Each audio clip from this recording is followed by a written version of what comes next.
Welcome back into the Lions247 Podcast. I am Tyler Donahue. We've got some storylines, some updates to get to from early game week number 5 as Penn State prepares for another Big Ten road trip out to Northwestern this Saturday. We are actually fresh out of the Beaver Stadium media room. Spent about 45 minutes there with James Franklin.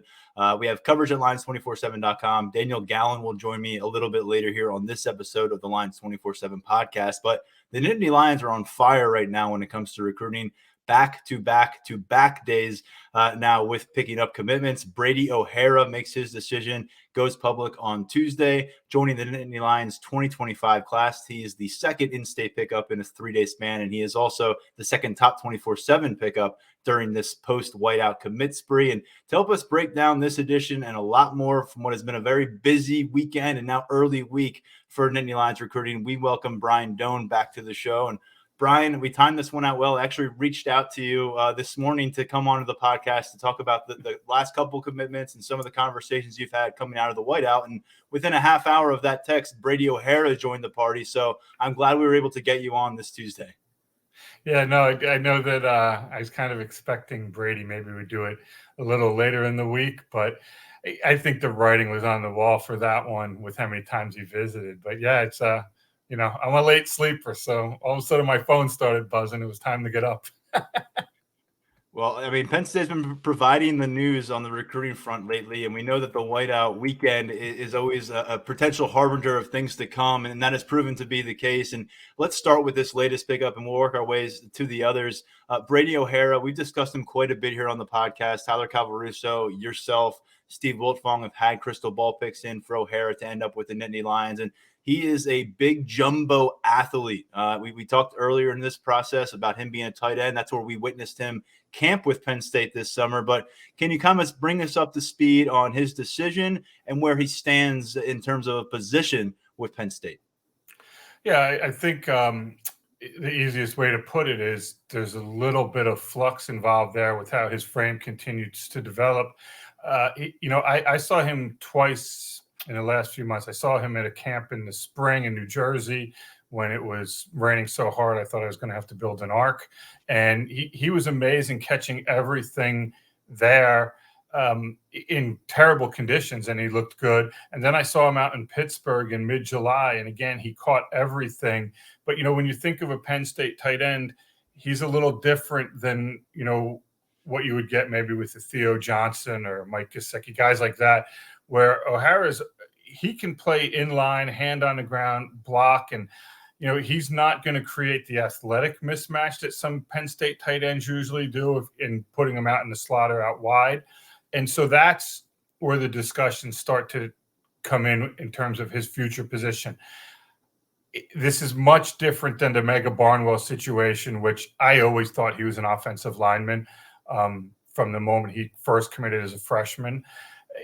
I think O'Hara could do both. I think he could play tight end to be a blocking guy, get out, catch the ball in some routes. I don't think he's a guy that'll stretch the field or really, wow you with some of the moves some of the other guys. But he also understands with his frame that he can develop into an offensive lineman. And there's a reason when he was on campus for the whiteout that he met with offensive line coach Phil Troutwine and tight ends coach Ty Howell. Usually it's an area recruiter and a position coach. And in this case, it just happened to be two different position coaches. And I think when you say jumbo athlete, that's accurate. He's not going to finish this class as a jumbo athlete. We'll figure it out as it moves along. He's got almost 15 months before he can sign, 16 months before he can sign. So to me, that'll figure itself out. And it also gives Penn State some kind of flexibility in recruiting. If he is a tight end, you can still go get another one or two. If he's an offensive tackle, you're still going to get some more there. So it helps them for him to be a jumbo athlete right now, early on in the 2025 class. Brian, for the sake of this conversation, let's say he ends up playing offensive tackle, or let's say he ends up under the tutelage of Phil Troutwine to begin his college career. We got some long looks actually at this 2024 class during the course of the summer, and two guys that stood out in terms of length and just the non-traditional frame of physique right now in terms of lack of body fat were Egan Boyer and then Garrett Sexton. I think they're both in that 6'7" range, but they're not what you'd expect a Power 5 offensive lineman to maybe look like. And now here's O'Hara, who doesn't fit that mold at all. What do you think Phil Trautwein is looking at from a tackle position right now? Because I think they've got some really interesting things brewing long term here. Yeah, I think this is exactly what they're looking for. And I knew that, when he was at Boston College, it was the same kind of deal. He wants long, athletic kids that you don't have to break down and build back up from a strength and weight standpoint, to where when these kids get to Penn State, listen, if you're an offensive lineman, you have to be so special to play as a true freshman anyway. And when you're talking about tackle development, it's going to take some time from the technique standpoint, just in terms of strength and facing that kind of speed that you rarely see in high school at the college level. So it's always a development thing. And this is something, when I went back, I remember when Phil got hired and I was doing stuff for Lions247. I spoke to some people in his past and some kids that he recruited and some coaches, and they were all talking about, this is the mold. It's the Brady O'Hara mold for the most part. Long, athletic, can play different positions, and you just build them up. And I look at it like, boy, I think it's Brian O'Neill, right? I just remember him when he was at Delaware as a high school player, and he wound up going to Pitt, and he was at a tight end all the time. I remember seeing him with Chris Godwin on the same 7-on-7 teams, and he played tight end, but he didn't buy into being an offensive lineman heading to college until, he started getting close to his senior year. I think I'm not saying he's going to be Brian O'Neill, but there's a lot of similarities in this path and also with the skill set. Brady O'Hara out of North Catholic in Pittsburgh. Let's stay in Western PA because Penn State's latest running back pickup for that 2025 class comes by way of Aliquippa, and that is Taquay Hayes, running back. Not as much pomp and circumstance around his prospect profile right now as we've seen around a Messiah Mickens or a Nick Singleton, some of the more recent in-state pickups for Penn State. But he provides another piece for Jaywan Sider. He has Keandre Barker, a top 24/7 prospect who's playing in the state of Texas right now as a high school junior, already committed for some time going back to April. Now he brings on Hayes. Brian, what do you think about how this one I feel like they sped up to the point where it went from this guy's kind of on the peripheral to he's a priority to he's in the class? No, I thought he was always pretty high up on the list. I just don't think for myself, I probably didn't do a good enough job emphasizing that to a lot of people. But if you're Penn State, you do not recruit Aliquippa high and offer a kid that you don't plan on going after. Just because of Terry Smith's connections there. Terry has known, coaches in the secondary for Penn State. He's from Aliquippa. He's revered at the high school, even though he went to Gateway. So if they're going to offer him, they're going to recruit him. And that was always the case. And I remember being at the state championship game during Taquay's freshman year out in Hershey, which I really hope they move it back there, by the way, because that's where it should be.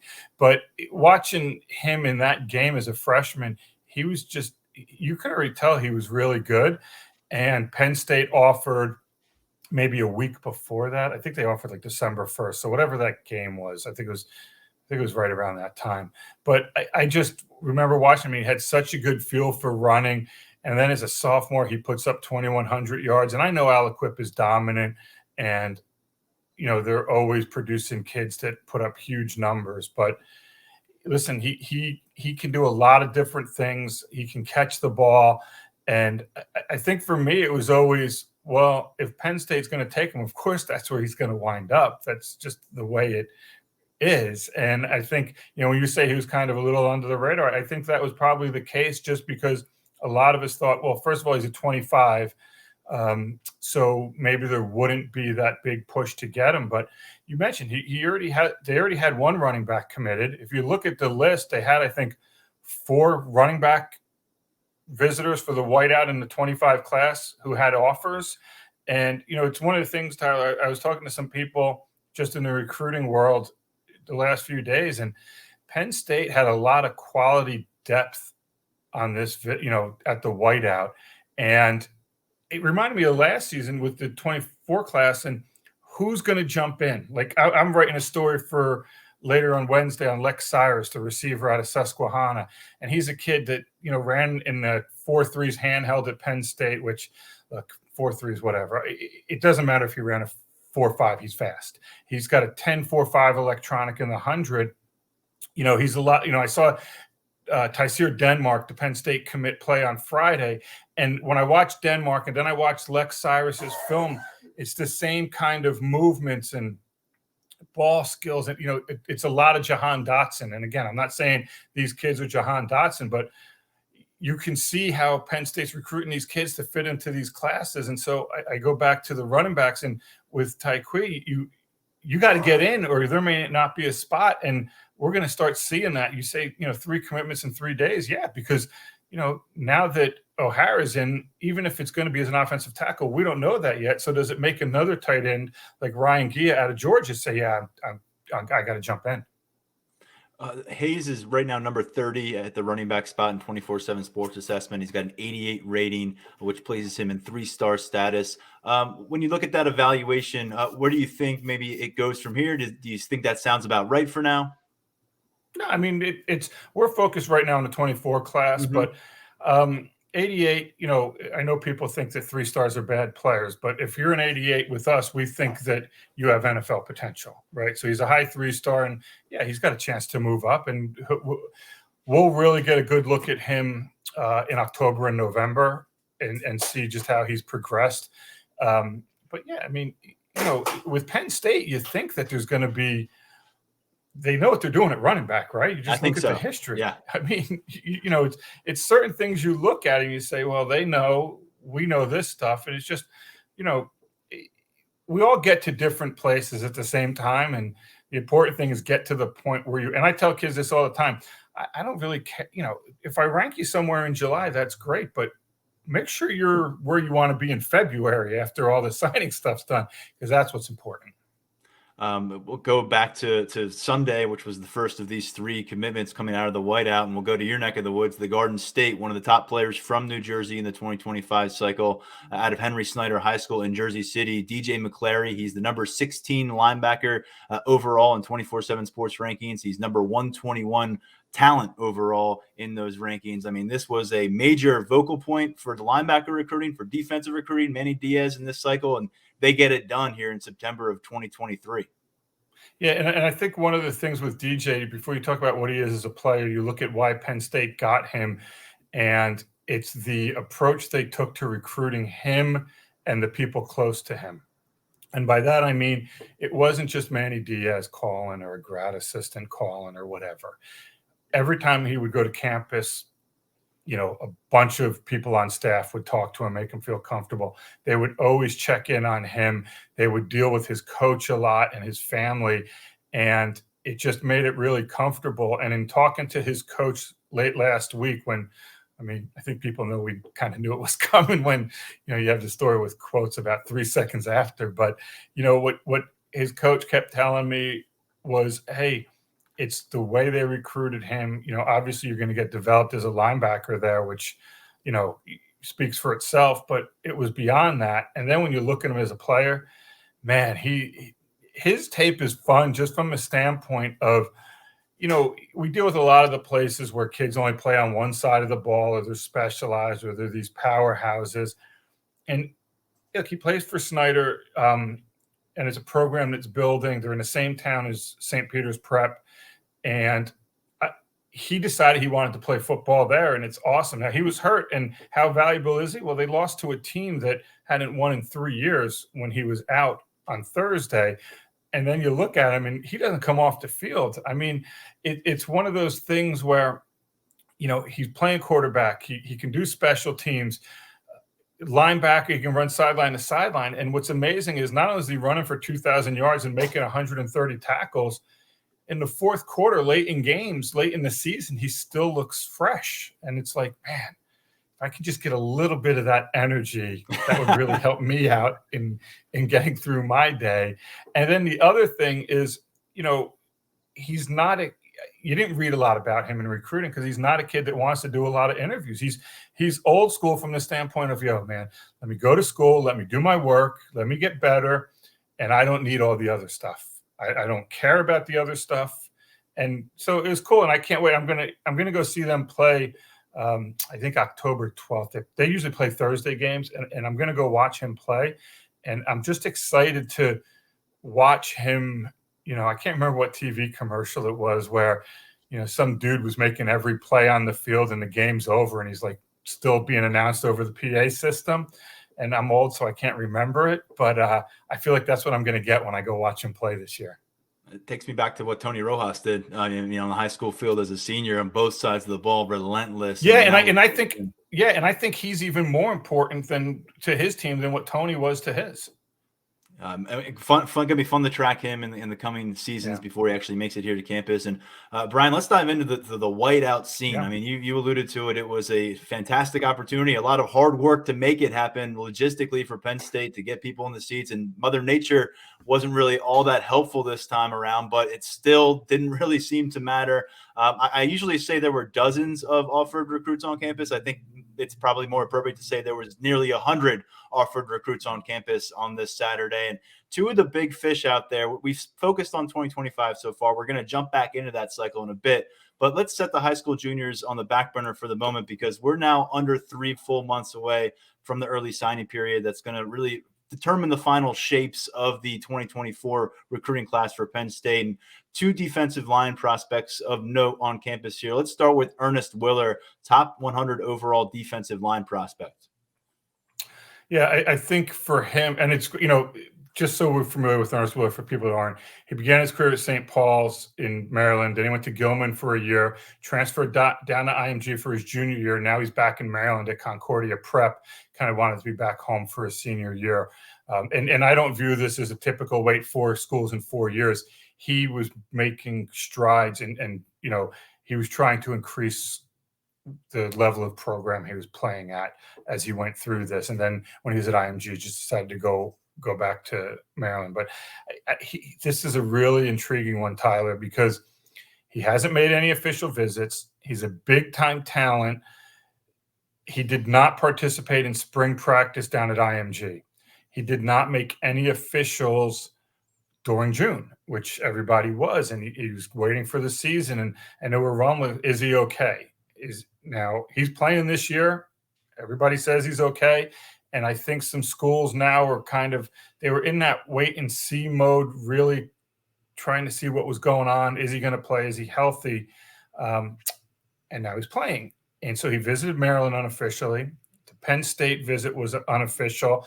And I'm really curious to see if and when he gets back. I expect him to get back to campus. I'll start with that. But as you may know, the weather really wasn't great over the weekend, and making that drive up from the DMV was not easy. So they got there later. So he didn't have a chance to really meet with Deion Barnes or with James Franklin. Deion Barnes, the D-line coach. And so it kind of slowed it down a little bit in terms of, can you schedule an official? What's next for that situation? And I think it's still kind of a holding pattern with his recruitment. He's Maryland, Penn State, South Carolina is involved. Let's see how much involved Virginia Tech is. It's stuff like that. But I still think it's one of those situations where you're just trying to figure out what the next step is with him. There's a next step, just not sure where it is right now. Well, we've been waiting for the next step with Jalen Harvey for months now. It feels like he's kind of done some side steps along the way. I thought we did the final step, and then we went backward.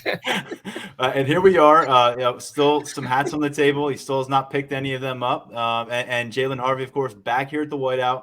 We saw firsthand via Brendan Cam after the game that James Franklin was very familiar with him, giving him a lot of hugs, kind of roughhousing a little bit afterwards. But clearly he's got as much familiarity as you could want with the Penn State staff and even with players on the team at this point. Where do you feel like this thing is coming out of the whiteout? And is it moving to the finish line, or do you think there may be some more maneuvering in play? Can it be both? It certainly could. So coming out of the whiteout, he told me no more visits, and he was close to a decision. It would be sometime in October. And I've been dealing with him and his inner circle for a while, and as it sits right now, yes, that's what it is. Now he also in August said that he was getting close to a decision, and he didn't think he'd make any more visits. And since then, he's visited USC, Maryland, and Penn State. And I know people are ready for this to end. And I thought it was going to end in June. And then I thought it was going to end in July and then August. I have a freshman in college right now who, given the day, doesn't know what he wants to eat or can't remember where his car keys are, which is like every college freshman and every kid Jalen's age. So he's not comfortable yet. And he talked about some different things when I was with him at his school a few weeks ago, including he's trying to start a clothing line and who can help him with that. And listen, we can talk about whether you agree with that or disagree with it, but NIL is now part of this, and how you can help kids expand their brand is important. And it's important to Jalen, and it's important to his family. And he's not comfortable yet. Now, I think he's getting more comfortable. He knows he has to make a decision. But I give him credit from the standpoint of, we see a lot of kids put a artificial deadline on themselves and follow through with it. And maybe they're not comfortable. They may make a visit here or there or do whatever. And Jalen said, listen, I don't want to be visiting other places. I don't want to flip or decommit when I make a decision. So he's just not ready. Now, as I say all that, I still have my crystal ball on Penn State. And it's going to stay there until I hear and feel differently. I think USC is the biggest threat, but I do know that every class, Maryland coach Mike Loxley pulls in a local kid that you wouldn't think he was going to pull in, whether it was Jay Sean Barham 2 years ago, the linebacker, Neo Avery from Good Counsel last year, and you can go back to the Raheem Jarrett days and all that. And Jalen Harvey feels like he could possibly be that kid in this class. We'll see. I just know that he's conflicted and he's not comfortable yet to make a decision. Sticking in the DMV and working our way back to some of those 2025 prospects who got to Penn State in the weekend. Kanoa Winston is a big-time safety prospect. He's also a familiar name. His older cousin is a starting safety here, KJ Winston, number 93 overall in the top 24/7 for the 2025 cycle. We've kind of gotten used to him being around campus of late, Brian. Where does Penn State stand? And I guess how much does that familial connection here maybe come into play with the recruiting? Well, the family only comes into it if the other family members having a good time, right? And obviously KJ is. He's playing. You're also at a school that Penn State has had some success at. I'm not going to say that they're getting every kid they want out of Gonzaga, i.e. Evan Link, but Olu is a Gonzaga kid, and so for me, that he continues to visit Penn State is a very good sign. He comes from a family and a program that aligns with Penn State. And so, the more he visits, the better it is. And if I'm playing in the secondary and you're a recruit of his level, you have to sit there and say, well, geez, they do develop them. And that's kind of what I want to do. So, I think Penn State's in the best spot of all the schools, but we'll see how long he wants to continue his recruitment. One of the quarterbacks who was on campus on Saturday was Malik Washington out of Archbishop Spalding in Maryland. He's been on the target board for a while with Penn State. We've seen him around campus. He was at the Elite 11 regional event in State College earlier this year. Brian, I have a twofold question for you. How does he feel these days about the Nittany Lions, and how do you think Penn State views him as a quarterback prospect? We know that Mike Yursich brought in the number one guy in the country, and he looks the part so far, and Drew Aller, and he's been aiming high. Ethan Grunkemeyer is a guy that a lot of people are excited about now in the 2024 cycle. What do you think is working on both ends of the spectrum with Malik Washington? Well, I think when you talk about the quarterbacks, you also have to mention that Bryce Underwood was there too. That's a kid that everybody in the country seems to be after. And so you say, and it's really interesting, Tyler, and this is what fascinates me about recruiting. With Malik Washington, he's been to camps a few times. He likes it a lot. I was with him at his school a few weeks ago, and he has not really expanded his recruiting reach yet. I do believe he went to Oregon for a trip, but it's more like Virginia Tech, Maryland, Penn State, a lot of little more local schools. And he's a big-time basketball player too, who at some point is going to stop playing basketball. But so it limited what he can do as far as visits last spring and summer because of his AAU schedule. But he's a big-time athlete who can, by the way, sling it. Just because you're a big-time athlete at quarterback doesn't mean you can't throw it. And he can throw it. That Elite 11 you talked about, I can make an argument that he was the best quarterback there that day, just as far as his arm strength, accuracy, ball comes out free and easy. I've talked to a lot of schools that played against him, and they have nothing but good things to say about him. And it's not like, oh, all you have to do is this, and he can't figure it out. They just think he's really a talented kid, and they hate going against him, but they enjoy watching him. And so if you're Penn State, it's early, right? It's 2025s, and Malik doesn't want to do anything probably until the spring at the earliest. But it's quarterback recruiting. And if you look at the top 30 quarterbacks in the 25 class, I think half of them are already committed, just about half, right around that number. And so if you're Penn State, as long as you can keep him on the side, there and say, hey, we have a really good chance for him, we can do this while we try to get Bryce Underwood, okay. But at some point, you're going to have to make that, okay, are we going for Malik? Are we going for Bryce? And where do they kind of intersect? And I think that's an interesting thing. It's one thing I'm watching.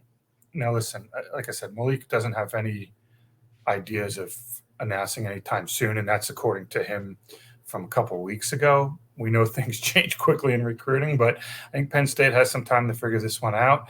And by then, they should know also where they stand with Bryce Underwood. And for those who were unfamiliar by chance, Bryce Underwood, the #1 quarterback recruit in that 2025 class out of Belleville, Michigan, again, a headliner last Saturday.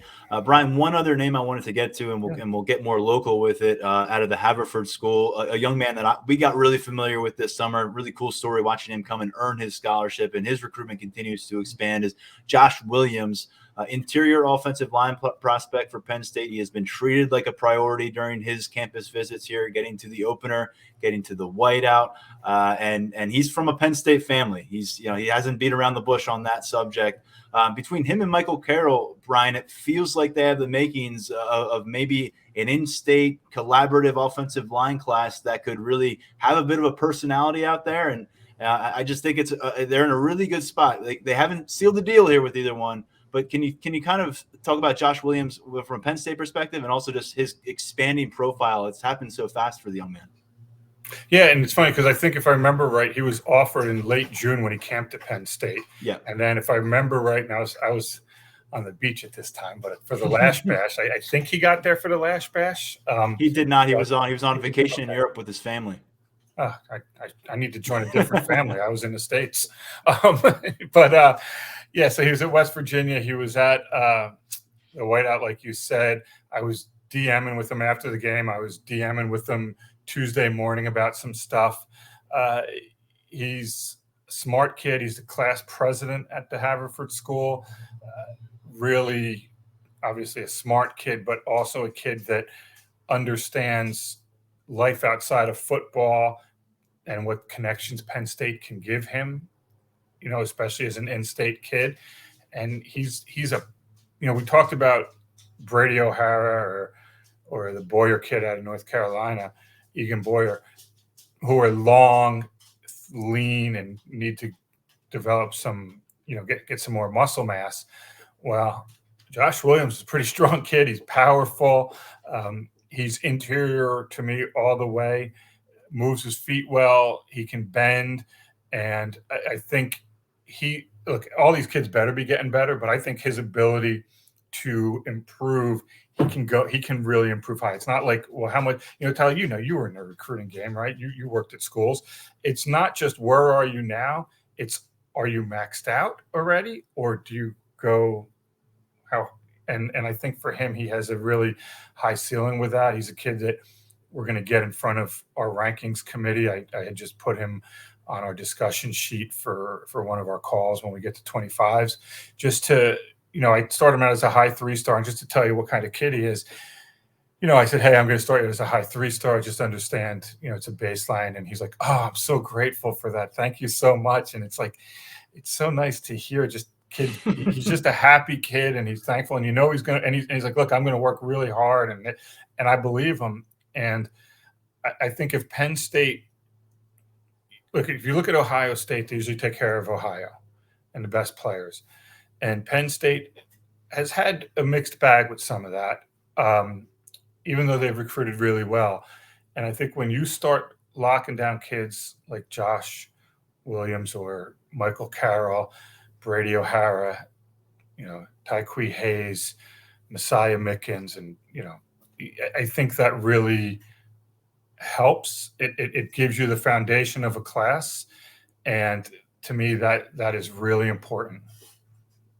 Let's finish with this, Brian. Penn State's 4-0. They're a 26-point favorite last I checked this weekend, going out to Northwestern. Then they've got a bye week. Then they're home against UMass for homecoming. So it feels like they got a 3-week, about a month-long window here to really marinate and being one of the top teams in the country, not having a loss, and probably piling up a couple more blowouts if things go according to plan. What do you think Penn State can do to capitalize on that momentum, and what are they already doing, in your opinion, to maybe do that? Because they've got 10 consecutive wins going now, going back to last season. Is that right? Well, two things, and I'm glad you asked it that way, because it's something I did want to talk about. But I'll start with this: if these next few games are not blowouts, I am not going on the Lions247 message board. All right, that's where we're going to start. And if they don't score, if they do a 3-and-out in their first possession against UMass, I'm just closing my computer and I'll see you tomorrow. There you go. The thing is this: it's set up for them well, just in terms of it gives them a chance to get healthy. You're going to have some road stuff. Look, Northwestern, I saw them live. They're much better now than they were when I saw them live. But I mean, you're Penn State trying to get to the college football playoff. I know it's a road game, but just go take care of business. They're good. Like, I look at it right now, and you could make an easy case that they're the best team in the Big Ten, just because of how they're also throwing the ball, and with Drew Allar coming along. So I think for them, the next month is just setting up for the for the November stretch. And what you're seeing in recruit, and how does this relate to recruiting? Because that's why I'm on, and that's what we care about. Well, it allows kids to be excited about Penn State, to look forward to getting back to campus. And when they go out in their bye week, they can talk about, hey, we got Michigan coming up, we got this, we got that. And oh, by the way, November 11th against Michigan, which is, I think, a noon kick they're talking about? Big noon, yeah. Now, it'd be much better if it was 7:30 for recruits to get there, but it's also the first week of playoffs in a lot of places. And so some teams will be eliminated. Some teams will have Friday night playoff games and still be able to get there. So my expectation right now is the recruit list for that Michigan game will be better than it just was for the whiteout. Wow. Even with the noon start, because this is going to be, as long as both can hold serve, this is going to be the game that Penn State has waited how long to play in, right? Yeah. In your own building. And so it all goes there. But I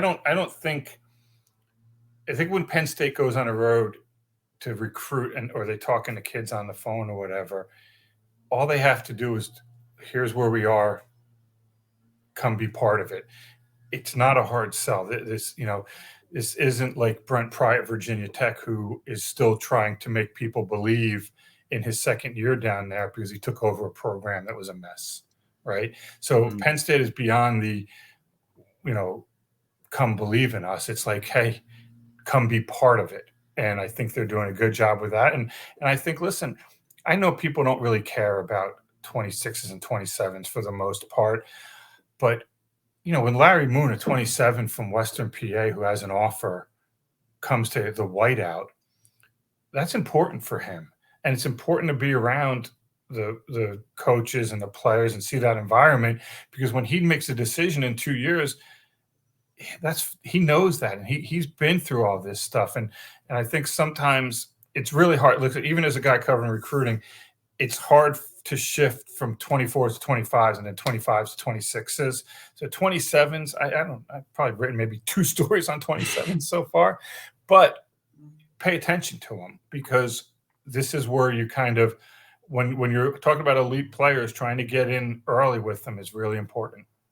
Brian, you're the best in the business. We appreciate everything you do for us at Lions247.com. And when we get you on the podcast, it's always a fun time. So great stuff. Thank you for the perspective, and I'll look forward to more coverage from you. I appreciate it. Thank you, Tyler. All righty. Let's get into it with Daniel Gallen, because we are, again, well underway with game week number 5 here in Happy Valley. A lot of excitement around this team. They finally moved up in the AP Top 25 to number 6 from number 7. Let's start off with where we just were about an hour and a half or so ago, and that was in the Beaver Stadium press room, hearing from James Franklin in his usual Tuesday afternoon spot. And Daniel, as always, you were navigating our board users at Lions247.com through a lot of what James had to say. It was a bit all over the place again today. The subject this time was coffee or not, and how you drink it, and how much sugar you put into it. But we'll put that aside for now. James spoke a lot today. He had a lot of extended answers, I felt, on particularly different things. So you were monitoring it, transcribing it in real time. I'm going to put it to you. Where do you think we need to start the post-James press conference conversation here on the podcast?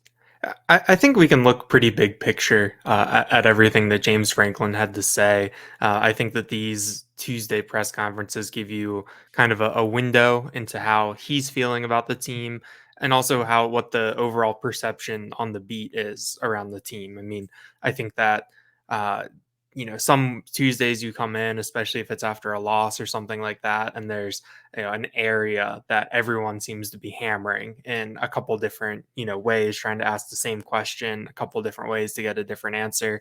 But it felt like today it was a lot of kind of disparate questions, everybody kind of working on their own thing. And I think that for the second week in a row, really, last week we had James Franklin doing the push-ups.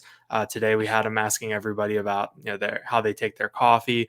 I think that that's someone who is pretty loose and pretty confident. But I think the one thing that stood out to me that got asked about in passing, but is probably worth circling back with Wednesday night directly, is that he talked about this after the Iowa game and brought it up again today, that he's emphasizing to coaches and players not to get bored, especially going up against an offense or a defense like Iowa's, where you're doing the little things, kind of chipping away. And it's working, but it might not be the most exciting thing. It's not the sexiest way to get things done. And he wants, Mike Yurcich, Manny Diaz, the players to stick with what's working. And, I think that is something that has been interesting to hear from Franklin.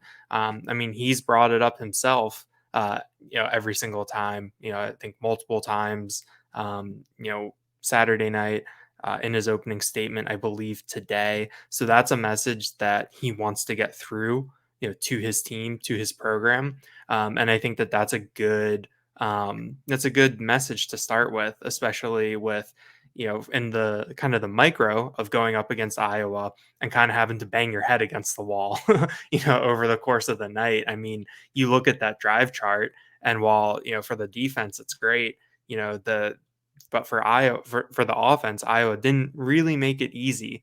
And so just sticking to what's working and not kind of, losing that composure or letting your concentration slip up. And then in the big picture, you talk about, you just mentioned it to Brian, 26-point favorites going into this Northwestern game, then a bye week, then UMass. I mean, who knows what the number for UMass is going to be, depending on what happens against Northwestern, with that Ohio State game looming. So I think that there's kind of a message right now to avoid some complacency. I think that James Franklin is pretty good at pushing these buttons and figuring out which button to push. We talked about that on Saturday night. And so yeah, I think that that's something that has just kind of stood out to me on the drive home. I was thinking about it. I was hoping to get a question in, and that's what I was going to ask about after we finished talking about coffee. So I think for me, I think that's where I would start based off of what we just heard. And yeah, a few things with James, and you can certainly tell that he's in a good mood with the way he's interacting with us, and nothing short about that. But he's also just in his opening statement. When you're in the position and succeeding like they are, it's okay to remind people exactly what you're accomplishing. And one of the things I quoted him on earlier today was, "We are leading the nation in time of possession, in turnover margin, in total defense, and pass defense." So pretty cool. Yeah, I mean, that is pretty cool. And I mean, if you can write up a script for how your season's going to go back in August, obviously you want perfection. You're never going to get it. But I don't think James would have related out much differently than what they've gotten, the turnover margin stuff especially. And I think the one thing that maybe was asked about today, and maybe less of a positive light, because is that explosive play aspect. It's something that we've talked about on the podcast. You're not really seeing it out of the ground game or the passing game right now. Drew Aller did not attempt a throw of 20 plus yards in the last matchup against Iowa. And that's something that we really haven't seen much of at all this season. And then Nick Singleton and Katron Allen, not necessarily his type of football, but neither of those guys have gone 25 plus on occasion, when it felt like last year there were 2 or 3 of those runs every game. And we'll remind people now, Iowa has an elite defense, and we'll also tell them again, Iowa had to play about 100 snaps. And something James Franklin said was, it's okay, don't get bored with being successful with picking up 5 yards of play and scoring on 12 plays. If touchdowns are great, and you're going to wear this defense down. And something he said was, after he reminded his staff of that approach at halftime, he specifically said his offensive staff, he wanted to tell them not to get bored. He said after that, he thought they were excellent in playing that wear you down, using the ground game to do it style of offense in the second half. And that was a big question I had, Daniel, going into the matchup. It was something I alluded to in the prediction piece. I thought they'd be able to get it done, but I thought it'd be closer on the scoreboard, is grinding the game away. Just getting the game down to triple zeros with your offense, and not needing to make your defense come up with a big sack on a 3rd and long play, or have a goal line stand. We've seen Penn State rely on that approach in big games in the past, and we've seen them unable to finish off some of their top rivals here in the Big Ten with the ground game late, resulting in punts and offensive possessions for the opponent. So they're doing a good job of this, though. We saw them, the dam finally burst through in Illinois after the Illini had 3 quarters of fantastic defensive front play. And I think you can kind of say that Iowa's defensive front maybe didn't last quite as long as Illinois', wasn't as flashy as Illinois', but we have a lot of respect for that group. They didn't play a lot of personnel, and they played almost 100 snaps. And by the end of this thing, Penn State was over 200 rushing yards. And James Franklin, I think, really took a lot of pride in their ability to kind of make a no fuss about it second half for the offense. Yeah, another thing along those lines that Franklin talked about was he brought up balance, not in the 50-50 yard split sense, but in the way that they're playing and the way that they're winning games. He said that the way that they need to be able to win the game on the ground, which he thinks that they've done. They need to be able to win the game through the air, which he thinks that they've done. I think you look at that West Virginia game, Drew Aller throwing for 325 and 3 touchdowns. And even this Iowa game, Drew Aller throwing for 4 touchdowns. And he said that they've needed to show that they can win by grinding a game out, which they did against Illinois. But he said that one of the things that's still left is winning a game through these explosive plays. I think that we're still waiting for them to really put a bunch of these big plays on tape, to maybe land if not a knockout punch, but a serious blow early in the game. I think that we saw that in that West Virginia game. The fact that that Drew Aller was able to hit Keandre Lambert-Smith for 72 yards in the first quarter. I think that really sets the tone for the game. You talk about getting the crowd into it. If you're on the road, you can deflate an opposing crowd. I think we are still waiting to see Drew Aller and Nick Singleton and Katron Allen come out and really light somebody up, because that is just a different way to win. It has a different mental effect both on your team and the opponent. So that's kind of still what is left. I think that I think of the different ways to win a game, I think that I'm the most fine with not with not having this way to win a game yet, checked off. I think that if we're at a point where grinding out a game was still a question mark, I think I'd still be confident, but I might be a little bit more concerned based on, the history of this program in terms of what we saw in 2021. And what we saw against Michigan last year. But I think the fact that they've shown that they can grind out games, already, we're 4 games into the season. I think that's something that's really good to have, on your resume, something that you've shown. I'm glad you brought up that 2021 season, because when they had that undefeated September and they were in the top 5 nationally in rankings, there was a lot of sizzle, but not a lot of steak offensively. There were a bunch of long distance plays. There were some really nice long runs, but there weren't sustained drives. And there were those warning signs against, less than stellar opponents earlier in your schedule that you weren't pushing them around. And I wanted to get there in terms of pushing teams around. They didn't bully them all over the field, but they, again, stayed on the field down after down, 3rd and shorts, 4th and shorts. This offensive line was ultimately the pick for this staff's MVP of the day. And so we hear the staff every Tuesday who they go with: offense, defense, special teams. It was Chop Robinson on defense. It was Dom DeLuca, linebacker, playing special teams as the special teams pick. But he went 7 deep on the offensive line. They think they have 7 starters. He included Benga Ioane, who played a ton at guard, actually ended up playing more than Salim Wormley over the course of this matchup. And he also named Drew Shelton, which on this day of all, it was actually his lightest workload of the season, but he certainly is that swing tackle for them. And this makes back-to-back weeks, Daniel. If I had a chance to ask a question, I believe I was left in the batter's box, and it's totally okay. We run out of time sometimes, and sometimes you're left holding the mic. But I was going to ask about the fact that this week they go offensive line. Last week, their offensive player of the game was Hunter Norzad. So that's 2 Big Ten matchups against 2 teams that we said, oh, are you going to be able to do it up front? And both times the staff goes offensive line. I want to learn a little bit more about how Franklin and company are really feeling about what they're getting, because I think they're a lot higher on this group than probably the average fan is right now through 4 games. Yeah. I thought that the player of the game stuff was interesting. Drew Shelton, like you mentioned, had his latest workload, and I think we talked about it a little bit with Mark yesterday or on Monday, where they didn't rotate at right tackle at all. That Caden Wallace went wire to wire with the ones, which I think might have been the first time this year. I'd have to go back and last year. Yeah, definitely. Yeah. First time in a very long time to see Caden Wallace do that. So, but I do think that they feel that way about Drew Shelton. I think that he banked a lot of, I don't know if goodwill is the right term for it, but he put a lot of stuff on tape last year and came through for them in a big spot. And I feel like that they do trust him if they were need to, call his number. But yeah, I think that the offensive line is really interesting. The Illinois game was a tough matchup with Johnny Newton on the other side, facing a game-wrecking defensive tackle. Is pretty tough for any team, I think. But yeah, I do think that it is kind of crazy to say that a team with Olu Fashanu on it, at left tackle, he picked up some weekly recognition today from the Outland Trophy as the Outland Trophy National Player of the Week. He was awesome. I mean, yeah. you had your rewind, and he was.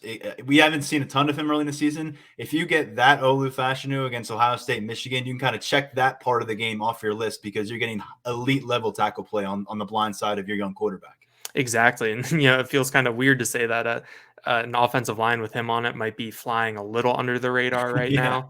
But I think that interior group, might be a little bit underappreciated, because we're not seeing those big yards per carry numbers. They didn't turn in their cleanest tape at Illinois last week because of Johnny Newton. But I think that, and it's also the group that kind of has I think maybe the least flashy guys in terms of star rankings and pro, projections and things like that. But I would be curious to see how James Franklin would assess those guys so far. How do they feel inside the building? I mean, when we talked to Phil Troutwine a couple weeks ago, I mean, he seemed very, very excited and very happy with how this group is performing. So I think that that's something to watch. I think that this Northwestern game presents them with an opportunity to, once again assert themselves, be dominant. James Franklin singled out a couple of the Northwestern linebackers as guys to watch this week. So I think that'll be an interesting matchup. But I think where this offensive line is right now, I think it is a positive, and I think that if Nick Singleton or Katron Allen break, one tackle or make another guy miss, it can change the perception of that line a little bit. Whether that's fair or not, but I think it could. Well, the grinded out style and the just getting first downs via 3 plays that like they've been doing a lot, and getting to the end zone via 15 plays. That doesn't, people want to see the big holes and they want to see running backs bursting through them, but you're not getting sacks, and you're not seeing these running backs, hitting the backfield. Remember 2021? Just remember what that backfield looked like. It was like trying to go through a minefield before you could even get to the line of scrimmage. You're not seeing Nick Singleton and Katron Allen get a lot of wiggle room and get to that second level, but you're not seeing a lot of running plays fall short of at least 2 yards or so. And that's what you need sometimes against the Iowas and Illinois of the world. And we're 1/3 away this season, but the season's a little bit skewed in terms of competition. So I think we've got a lot to learn, but I'm also not going to just say this is going to be a completely revolutionary, change in the offense when we see them, go out in Columbus.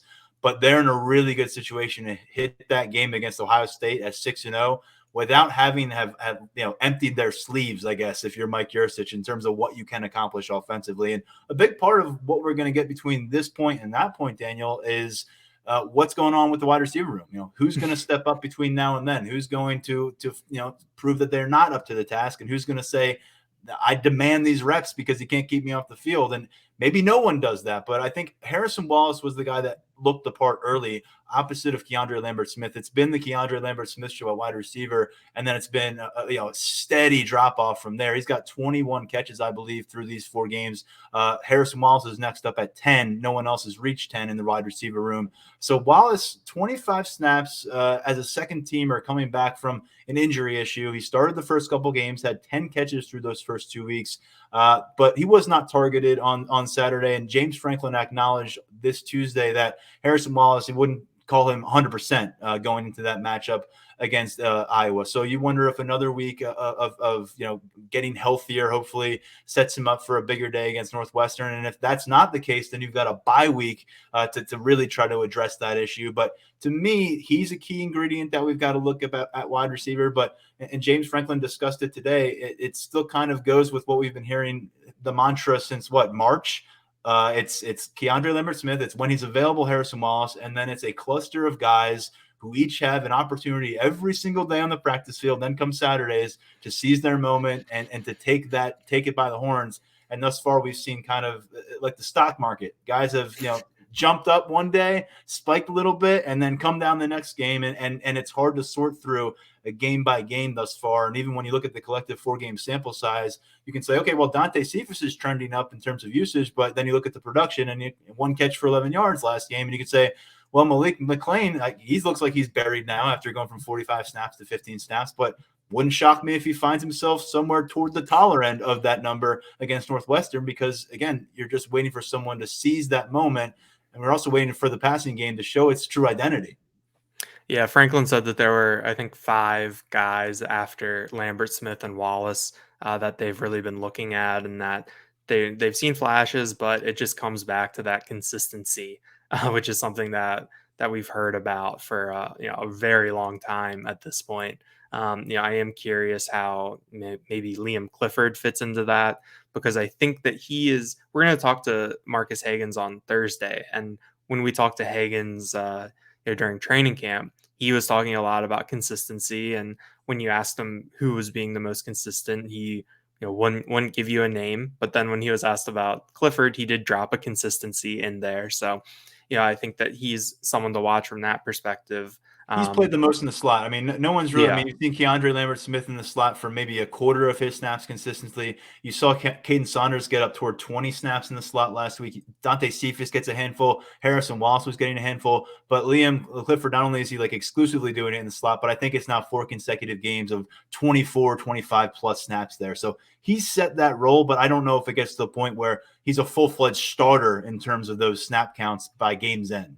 Yeah, and I think also we've seen what James Franklin said, where the wide receivers are also competing with the tight ends And for not very playing well time. so far based on the snap counts because Tyler Warren and Theo Johnson don't leave the field. No, I mean, Tyler Warren, I think, has done a really good job of solidifying his spot on this offense and, getting out there in that starting lineup where he's in that first group on the field. I know that obviously some of that is situational, like when you're pinned inside your 5-yard line, maybe opening with 3 wide receivers isn't the best move. So you put Warren out there, but I think that there's still a lot of moving parts there, and I think this kind of goes with seeing more explosive plays through the air. I think that if you're one of these wide receivers, you obviously don't want to force anything, but you look at what you have coming up against Northwestern and UMass.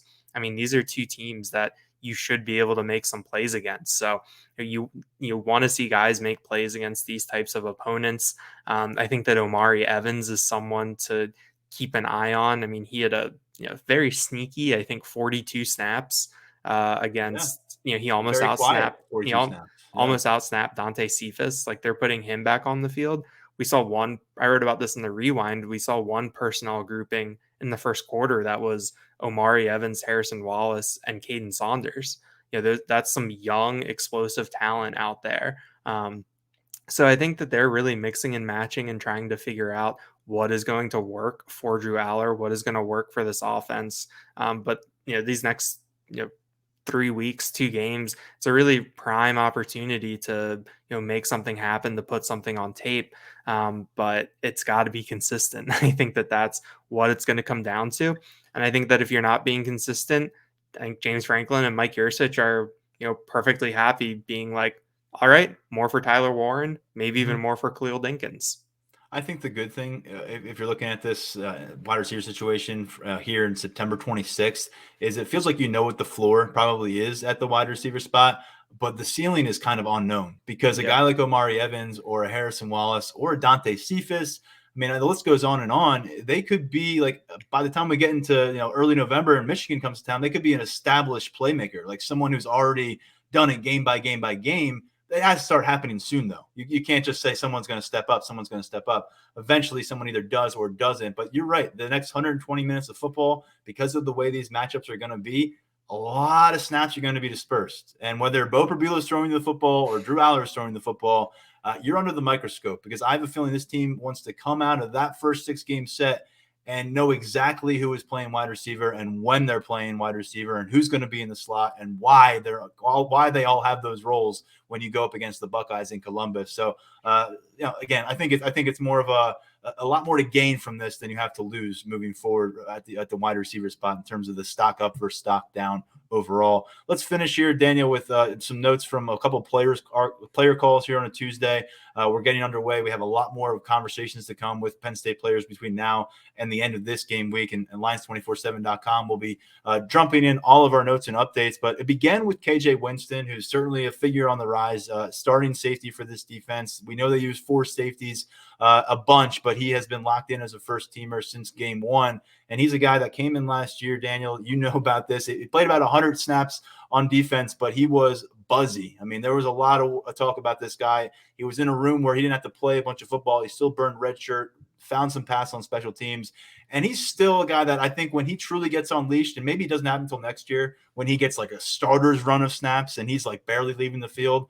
But this guy has about as high a ceiling, I think, of the homegrown talent that Penn State has had at safety. They've had some great players by way of the JUCO college level.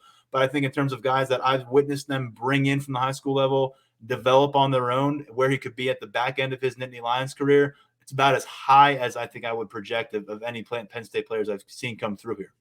Yeah, I mean, you just look at him physically when he's out there on the field, and he looks the part as one of those really long, rangy, athletic safeties.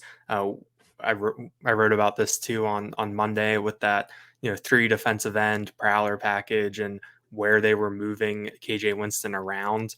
He was lining up on the line of scrimmage, showing blitz, lining up over a guard or a center at some points. I mean, he has that size and I think strength to really do a lot of things. But, hearing him talk, I think the one thing that stood out to me is he talked about how much fun it was to play for Manny Diaz. Mm-hmm. The fact that there's a defensive coordinator who is really flexible, really creative, really willing to, mix things up a little bit. I think he talked about, his first year last year as a freshman trying to learn and keep up with anything. It might have been a little difficult at times, but this year he feels very confident. He knows the defense, and so then when Manny Diaz comes with these different wrinkles, they can just kind of build on that knowledge base. And I think that that's something that really caters to him. And then he just talked about being more confident, which is what you want to hear from a second year player who has really earned that starting spot.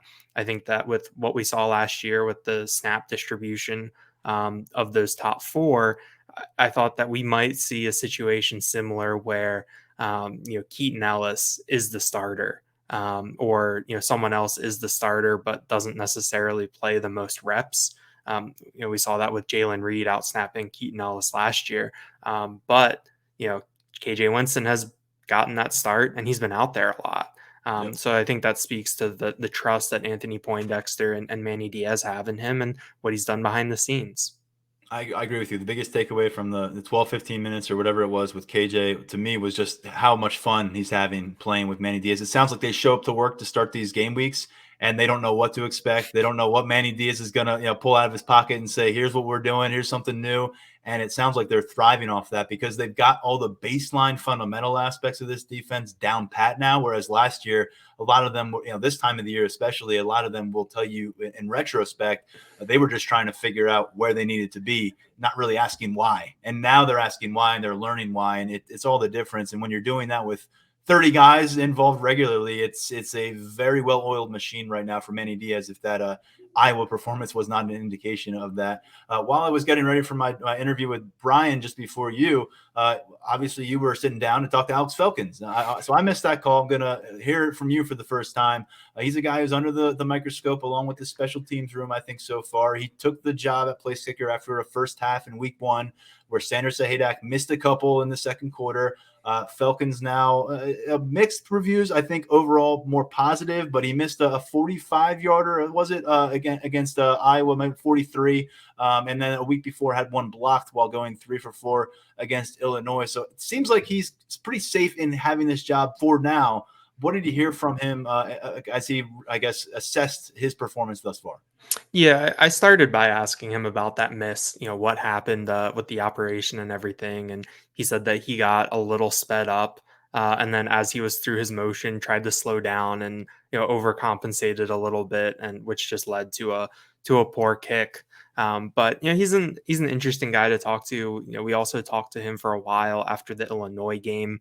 He reiterated some of the things that he said then in terms of his range. He thinks that anything from 55 yards and in, he feels pretty confident that he can hit.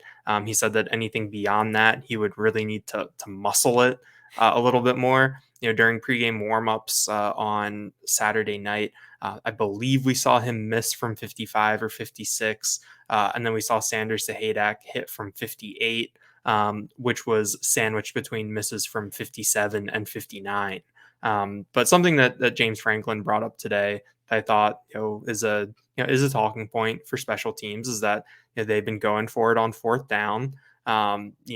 Maybe if they kick some more of those shorter field goals, like they went for it on 4th down at the 9 on Aller's touchdown pass to Khalil Dinkins against Iowa. If you kick that field goal, maybe the numbers look a little bit nicer for these specialists. But yeah, I mean, Felkins, he's an Ivy League guy. We've talked about it before with talking to Eric Wilson, even last year talking to Barney Amore, who was a Patriot League guy at Colgate. And especially as a specialist with more and Falcons. They're wired a little bit differently. And we heard from Alex Falcons a little bit more about his path and why he picked Penn State, how he ended up here. He said that he knew that he was going to transfer to not to Penn State, to transfer in general his sophomore year in 2020 when the Ivy League canceled the season because of COVID. When he found out that he got the waiver, then his goal was, okay, I'm going to do my 4 years at Columbia, get my degree, and then transfer. And he said that when he was in the portal, his goal was basically to go wherever he could get the big time college football experience. He wanted to be on the bigger stage, be part of a big program, and have this experience. And he said that when he first entered the portal, he didn't necessarily get as much interest as he thought he might. I mean, he's a career 66%,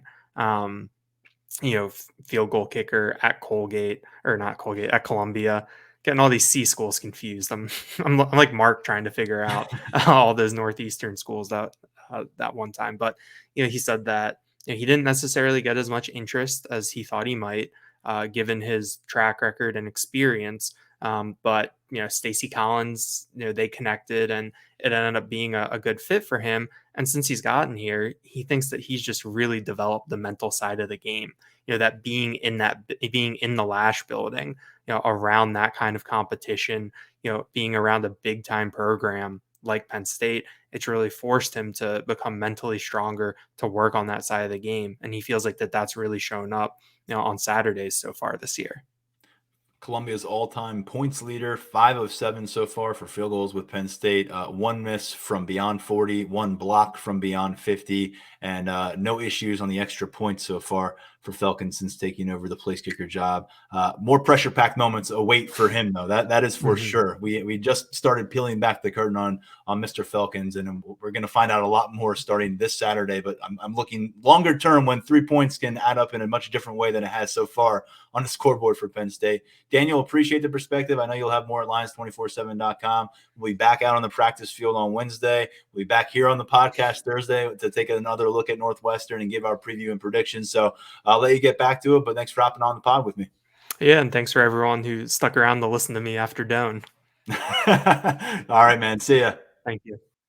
Thanks again to Brian Dohn, who was fantastic for the first segment of this episode. We'll get him back on a little bit later here in the fall, take a longer look at the 2024 recruiting class, and by then, what should be a bigger 2025 Nittany Lions recruiting class as well. Big thanks to Daniel Gallen. We'll be back on Thursday. Not only will we offer our takes on this upcoming matchup between Penn State and Northwestern, but we will have a Wildcats beat reporter break down where Northwestern stands at right now at 2-2, which is more wins than they had all of 2022 during that season. They have had a insanely eventful offseason and a dumpster fire situation that was brewing. But what could that fourth quarter comeback do for their program? That took place against Minnesota last Saturday. And what does it sound like in Evanston regarding this matchup as Penn State prepares to come to town as a near 4-touchdown favorite? We'll talk about that and a lot more on Thursday. In the meantime, head over to Lions247.com. 30% gets you 30% off on VIP access for a full year, or $1 gets you VIP access for a full month. Get a look at what we do on a daily basis and what guys like Brian Dohn contribute toward our site from the national network, and I don't think you will be disappointed. For now, stepping aside on behalf of everyone on our team, I'm Tyler Donahue. This has been the Lions 24/7 podcast.